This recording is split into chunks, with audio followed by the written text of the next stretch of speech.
Држава ко држава, челник на еден на државник, како Тито, поминал низ 300.000 премрежја, морал да ја води некојаш и со цврста рака, очигледно се покажа зашто ја водел со цврста рака, тоа најубаво се покажа по неговата смрт, кога беа од ланец пуштени сите овие екстремни националистички струи, фракции, групи, кои што подосна станаа партии, со финансиска помош со западни пари, пред се од Германија и од некои продолжени раце, некои организации на ЦИА, кои што функционираат како некои, не знам, таму, економски форуми, вакви или онакви, во суштина се продолжени раце на ЦИА и најчесто се користат како алатки за да се разбие од внатре еден финансиски систем прво, а потоа истиот и да се разбие и другачи. Тоест и политички. Тоест да се подкопа неговиот поредок, тоест устав и така натаму. Тоест и да се втурне во војна на некој начин. Тоа се празни фрази и глупости кои ќе кажат тоа било осудено на пропаст, не знам, Југославија се задолжувала. Денес да ги соберете сите држави кои што ја сочинува бивша Југославија, се 10 пати позадолжени од што кога беше Југославија во моментот кога се распадна. Еве, објаснете ми го вие, така наречени анти-југословени, овој факт, објаснете ми го. Како е тоа можно? Ајте се смени системот, не е више социјалистичко самоуправување, имате капитализам. Тие биле глупи у времето на Тито, Тито бил глуп, вие сте сега паметни. Што овакви што ги водите, нели, држави бивша Југославија, 30 години што се менјавте на власт, они биле глупи, вие паметни. Што направивте? Дали една од државите на Балканот не е задужена преку гуша? Од не државите на Балкан, државите кои што ја сочинува бившата Федерација Југославија. Така да тие приказни не држат вода. Таа држава беше разбиена од надвор. Така што се подпирија, се ги повампирија со многу пари сите овие шовинистички орди кои што 35 години претходно беа прикриени, тоест беа потиснати и не им даваше таа држава никаква можност да го покаже, да го манифестира свој шовинизам. Оне момент кога се разби прво финансискиот систем, луѓе кои што се после разбираат, почетна афера беше аферата Велика Кладуша, тоест Агрокомерц. Од тогаш почна акцијата за разбивање на таа држава која што заврши со формирање на националистички шовинистички партии, со уцени од Запад, морате да го смените системот, морате да организирате слободни избори, ако и понатаму сакате помош, пари и така натаму. Друга приказна е после колку се виновни тие што внатре ја преземаа власта во одредени републики, одредени лидери во одредени републики, тоа е веќе друга приказна. Нормално, секој тогаш тегнеше на своја страна, не успеа да најдат заеднички јазик,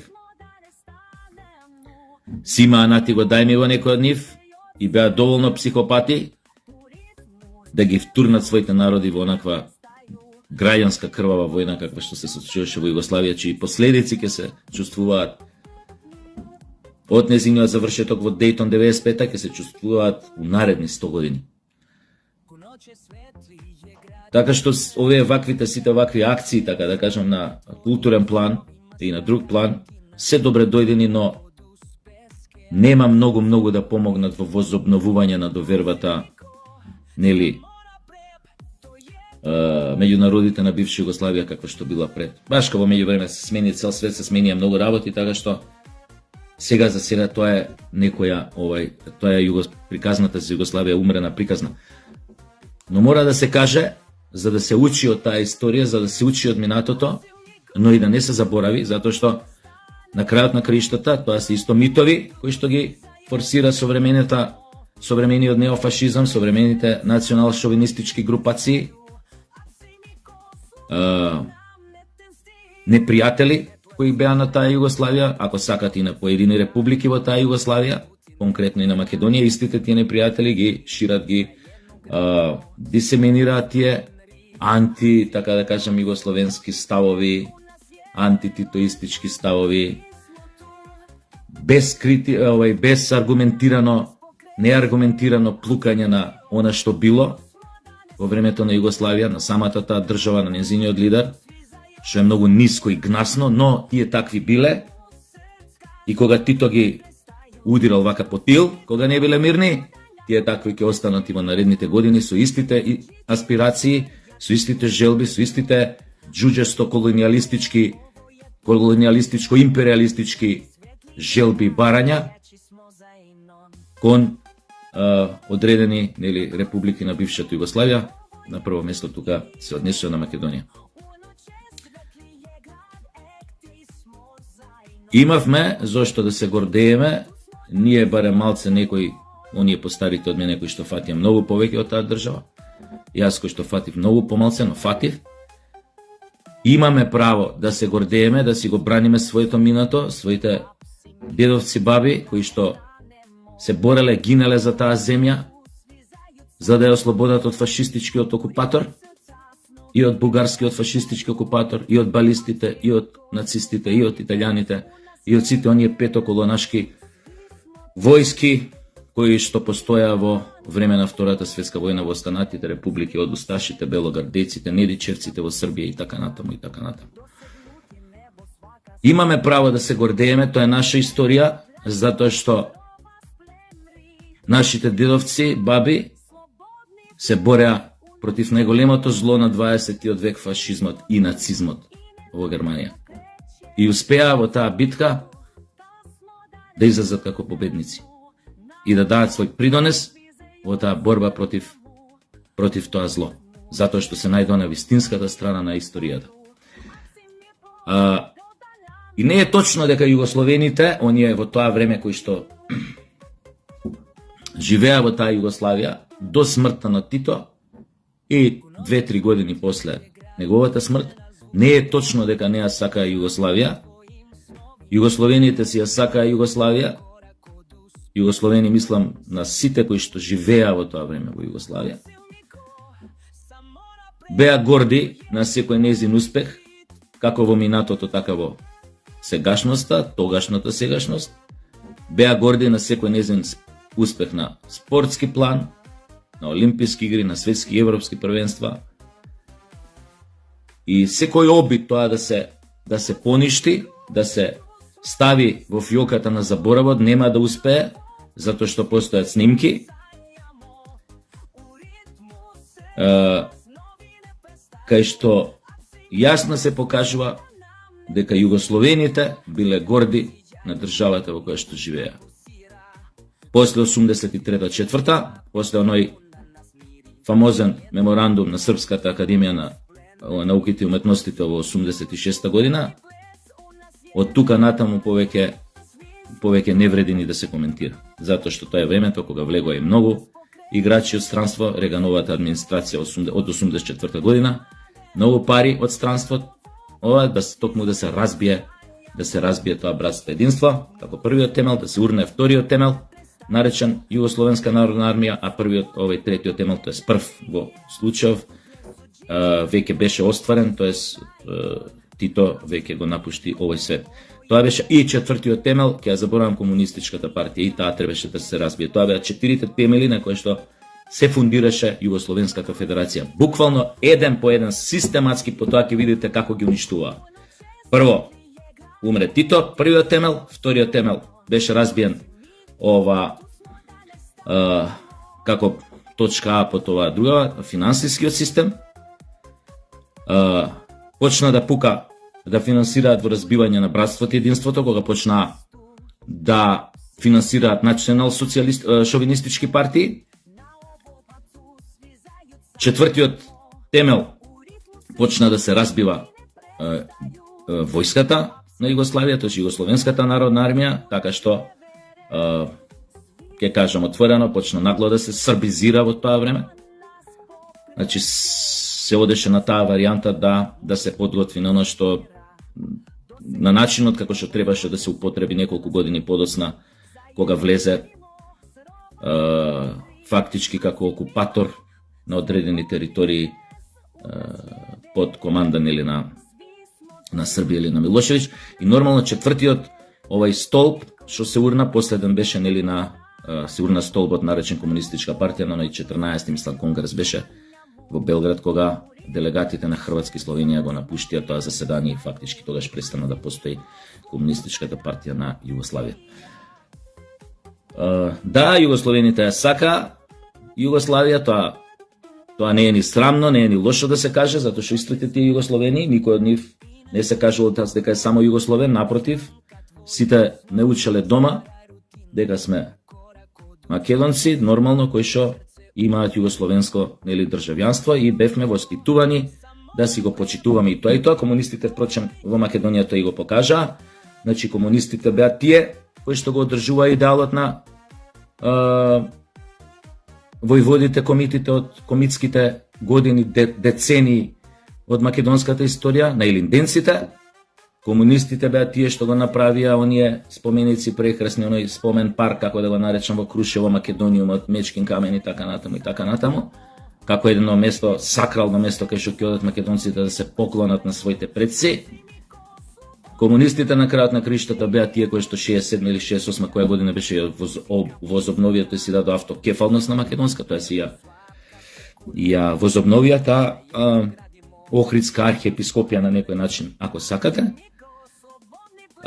Така што сите тие митови дека тие биле гадови кои што не знам рушеле цркви, тепале попови, правеле ова, биле југословени, не биле македонци, едноставно она што се случуваше во тоа време и што ни оставија како доказ, зборува нешто сосема спротивно, така да може да се со тие ваши национал шовинистичко антимакедонски ставови да си го избришете гзот слободно. Нормално ова него зборев од некоја, има уште милион работи да се кажат. Апропо и нели и она што е оставштина на некој начин на Тито, на Јосип Броз Тито. Значи, кажано е толку многу во историјата што вие говеда, дали се бугарашки, дали се не знам какви, у наредни 300 години нема да може да ја сменат и да избришат таа историја. Едноставно тоа беше еден од 5 државници, е прогласен, токму од тај мислам, еден од најголемите меѓу 5 државници на 20 век и тука треба да престанат сите нивни паламудења уврска со Тито. И тоа, нели, колку бил злобен, лош диктатор, геноциден и така натаму, тие глупости ноторни. Не само тоа, него тој беше еден од главните основачи на неврзаните. Една, нормално, тој тоа совршено добро го користеше за токму за добросостојбата на Југославија, затоа што која како земја влезеше у неврзаните од Африка, Тито праќаше југословенски фирми тамо да ја градат, им продаваше оружје. Али пази, тоа е чувство за бизнис, јеби га. Но, шала на страна, придонесе за нивното чувство на сувереност, на независност. Баш им беше политичка водилка, политичка фигура број еден на сите тие државници афрички, вклучувајќи го еден од најголемите, кој што знаеме како заврши, Гадафи во Либија, кој беше исто Либија, членка на неврзаните. Така што, дури до тој момент стана моćна, тоа друштво на неврзаните, во раните 70-ти стана сериозно моќно, толку сериозно моќно, што во тоа време двете најголеми сили, суперсили Америка и Советскиот сојуз, ги здружија силите да го разбијат однатре. И во голема мера тоа им успеа да го разбијат ова друштвото на неврзаните.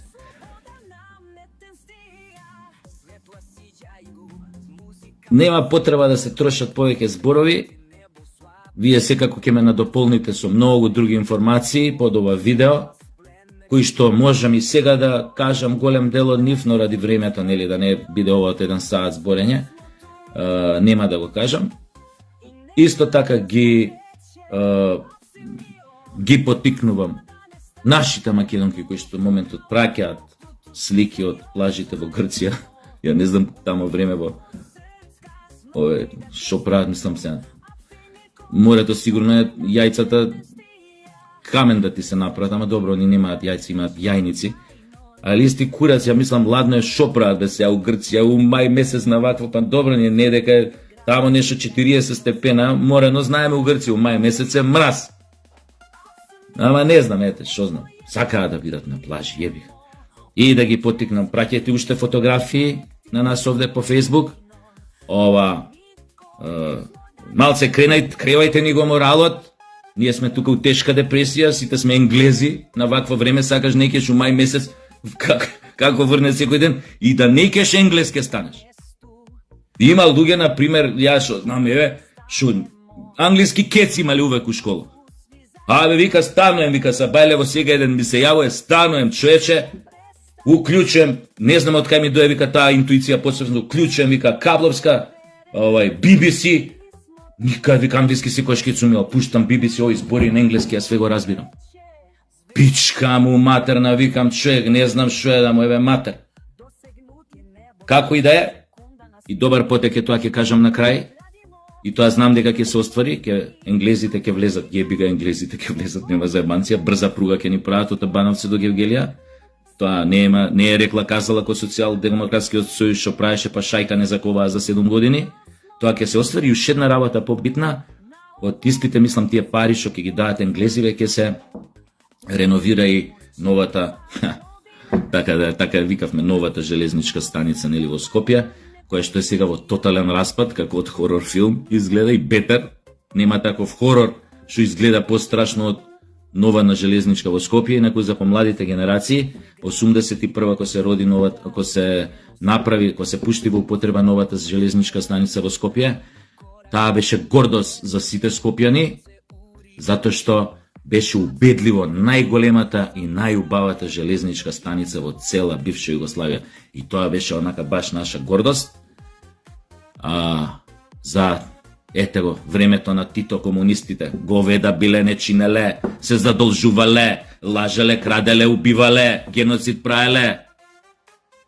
Една од најмодерните и најголемите, беше и во Европа. А у Југославија беше без конкуренција најубава и најголема железничка станица. Па сега вие видите, кога зборите пак, и еве сега конечно, така се случи, се надевам и тоа ќе се оствари, ја не се сомнам, пошто овие ВМРО ДПМН шо кажа тоа направиле све, барем што се однесува до овие инфраструктурни објекти, големи стадиони, сали, базени, тоа, кажа тоа го прават и нема муаве.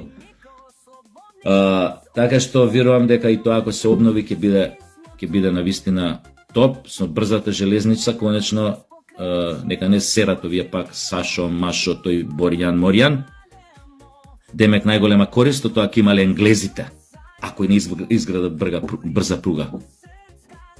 Пемлига. Кој ќе се вози таа брза железница? Ќе можеме ли ние да се качиме, наместо да идеме со таа брза железница, ќе се поврзе со тамо, ќе се поврзе со вамо, со горе, со ова, со она. И кој ќе има бенефит најголем? Океј, тие што си влегле со инвестиции, со пари, нормално да заработат, јебига. Ама ќе имаме и ние огромен бенефит од тоа. Оти срамота е 21 век, нашите возови уште возат 6,5 сата Скопје Битола. Срамота. И конечно тоа ќе се смени и се надевам дека у тие први години ќе биде баш онака што викаат хрватите гушт, да влезеш у воз и онака да речеш се идам у Грција на море со воз.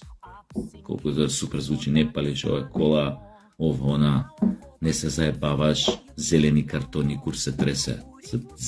У воз баш ке се ушиваш во воз. Тоа е. И кој ќе те прашаат у Грција, грците со какви аспирации дојдовте у Грција? Ќе кажеш па со воз. Која се русевски. Чао.